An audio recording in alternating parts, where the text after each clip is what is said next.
তো ভোট দিয়েছে এ আমার আপন, যে ভোট দেয়নি আমাকে সে আমার প্রতিপক্ষ, এমন যদি কোনো নির্বাচিত ব্যক্তি মনে করে তার দ্বারাই সর্বস্তরের মানুষকে নিয়ে কাজ করা সম্ভব হবে না। তা আশা করি ইসলামী দল যতগুলি আছে ভোট দেখ বা না দেখ, নির্বাচিত হলে দেশের সর্বস্তরের মানুষকে সমান দৃষ্টিতে তারা দেখবে, সকলের নিরাপত্তার জন্য তারা চেষ্টা করবে। 2 আসন বলতে এরা এখনো তো প্রত্যেকটা দলই নিজ নিজ দলের পক্ষ থেকে প্রার্থী ঘোষণা দিয়েছে, কিন্তু সেসব বিষয়গুলি রদবদল হতে পারে এখনও, যেহেতু এই 8 দলীয় নির্বাচনী জোট ইসলামী দলগুলির একটা সিদ্ধান্ত হয়েছে। সে প্রত্যেক দলেরই হয়তো দেখা যাবে যে দলের যে আসনে ভাগ হয়েছে তার মধ্যে হয়তো যে প্রার্থী আগে ঘোষণা দিয়েছে সেটার মধ্যে রদবদলও তারা করতে পারে, সেটা তাদের দলীয় বিষয়। কিন্তু আমাদের দলের থেকে আপাতত এখন মিরপুর ভেড়ামারার নামেই আমার নাম ঘোষণা করেছে। জনগণের চিন্তা বলতে মানে এ সমস্ত পদের যেটা আসল উদ্দেশ্য, যে কারণে জনগণ ভোট দিয়ে নির্বাচিত করে, তা আমাদেরকে যদি ওই পদে আমাদের যেতে হয় তাহলে আমাদের চিন্তা চেতনা দায়িত্ব অনুযায়ী হতে হবে। যে দায়িত্ব অনুযায়ী চিন্তা চেতনা না হয় তাহলে এই পদে দেওয়ার মতো দেওয়া ঠিক নয়, এবং অযোগ্য হিসাবে আমরা গণ্য হব। সেটাতে এসবগুলি যাওয়ার পিছনে নিশ্চয় একটা টার্গেট থাকে, উদ্দেশ্য থাকে। জনগণ ভোট দেয় তাদের আশা আকাঙ্ক্ষা পূরণ করার জন্য, দেশ এবং জনগণের স্বার্থে কাজ করার জন্য। তো সেটাই যদি আমাদের দ্বারা না হয় তাহলে অন্য চিন্তা চেতনা হলে সেটা যাওয়া ঠিক নয় এবং যোগ্যও নয় সেখানে যাওয়ার। আমার যদি আল্লাহ আমাকে ওই পথে নিয়ে যায় তাহলে আমাকে সেই অনুযায়ী সেই চিন্তা ফিকির নিয়ে আমাকে সামনে আগাতে হবে, কাজ করতে হবে দলের সিদ্ধান্ত অনুযায়ী। না, দল তো আমাকে বলছে নির্বাচন করতে হবে, যে কোনো মূল্যে আপনাকে নির্বাচন করতে হবে। এখন দলের সিদ্ধান্ত যেমন হবে, এখন 8 দলীয় জোটের যেটা ঘোষণা দিয়েছে, এখন আসন সমঝোতার বিষয় যেটা, সেটা এখনও ফাইনাল হয়নি। এটা কেন্দ্রের বিষয়, কেন্দ্র থেকে সিদ্ধান্ত নিয়ে জানাই দিবে, তখন আমরা জানতে পারবো যে কোন দলের থেকে কোন আসনের মধ্যে আসন সমঝোতা ফাইনাল হয়েছে। এর আগে আমরা কিছু বলতে পারতেছি না। জনগণের সকলে চায়, জনগণের আশা আকাঙ্ক্ষা হলো অতীতে তারা যে নির্যাতিত হয়েছে, তারা যে ভোগান্তির শিকার হয়েছে, তারা আমন আমানের কোনো পরিবেশ ছিল না, নিরাপত্তা নাই, আর সুদ ঘুষ দুর্নীতি যা চলার দরকার সেটা তো সকলেই জানে, আপনারাও জানেন সে বিষয়গুলি। জনগণ এর থেকে বাইর হতে চায়, জনগণ দেশের মধ্যে শান্তিতে বসবাস করতে চায়। কৃষক থেকে আরম্ভ করে নিয়ে একবারে সাধারণ নাগরিক থেকে আরম্ভ করে নিয়ে সর্বস্তরের নাগরিক চায় দেশের মধ্যে শান্তি, সকলে শান্তিতে বসবাস করতে চায়। শান্তির জন্য যত পথ আছে সব পথগুলি যেন সুষ্ঠুভাবে পরিচালিত হয়, দেশের মানুষ যেন আর অশান্তিতে ভোগ করতে না হয় দেশের জনগণকে, এটাই চায় দেশের জনগণ। এই জন্য এখন সকলে চাচ্ছে যে আমরা অতীতে সব দেখেছি, এখন আমরা ইসলামপন্থী যারা আছে তাদের হাতে ক্ষমতা দিয়ে ভোট দিয়ে আমরা দেখতে চাই যে আমাদের দেশে আবার শান্তি ফিরে আসে কিনা। এটাই জনগণের আশা আকাঙ্ক্ষা।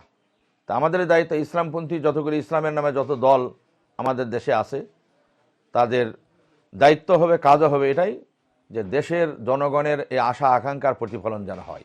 এটা হলো আগে পাশ্চাত্যের যেটা আগে রাজনীতি ছিল, ইসলামপন্থীগুলো যেন মাথা উঁচা করে দাঁড়াতে না পারে, এই সমস্তগুলি ধোঁয়া উঠায় মানে জনগণকে ইসলামপন্থীদের থেকে দূরে সরাবার জন্য সুদূর প্রসারী একটা চক্রান্ত এ পর্যন্ত করে আসছে।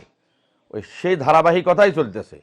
কারণ ইসলামপন্থী যতগুলি দল আছে, ইসলামের নামে যত রাজনৈতিক দল আছে, জনগণকেও দেখাতে পারবে ওরা এই দেশের স্বার্থবিরোধী কোনো কাজের মধ্যে এ পর্যন্ত জড়িত হয়েছে।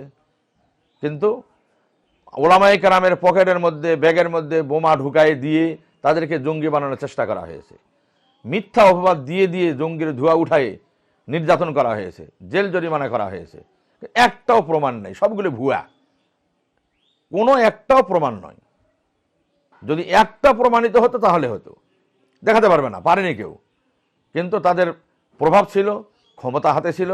রাষ্ট্রীয় ক্ষমতা অনেক কিছু করতে পারে, রাষ্ট্রীয় ক্ষমতা হাতে ছিল, প্রশাসন নিজের হাতে যেমন ইচ্ছা তেমন করেছে, সাজাইছিল। ইসলামপন্থীদেরকে কালার করার জন্য পাশ্চাত্যের কাছে এদেরকে কালার করে পাশ্চাত্যকে খুশি করার জন্য তারা করেছে এই কাজগুলি, সেটা বাস্তবায়ন করেছিল।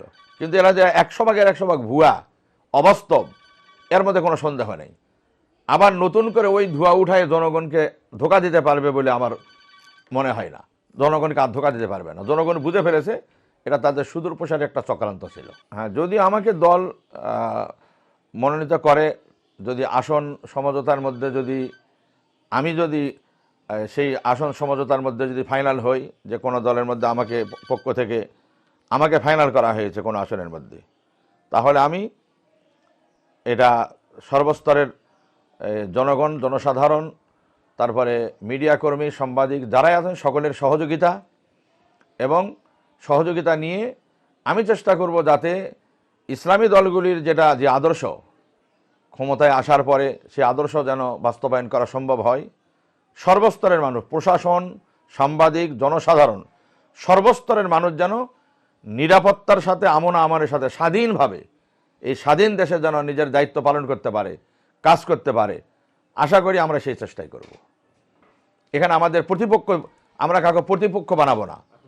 আমরা সব মানুষগুলিকে সকলে মিলে, যারা ভোট দেয় তারা নির্বাচিত যারা হয়, যারা ভোট দেয় তারাও তার আপন, যারা ভোট দেয়নি তারাও তার আপন। এইভাবে যদি নিয়ে দেশের মধ্যে কাজ করতে পারে, তবে সর্বস্তরের মানুষকে আপন বলে মনে করে কাজ করা যায়।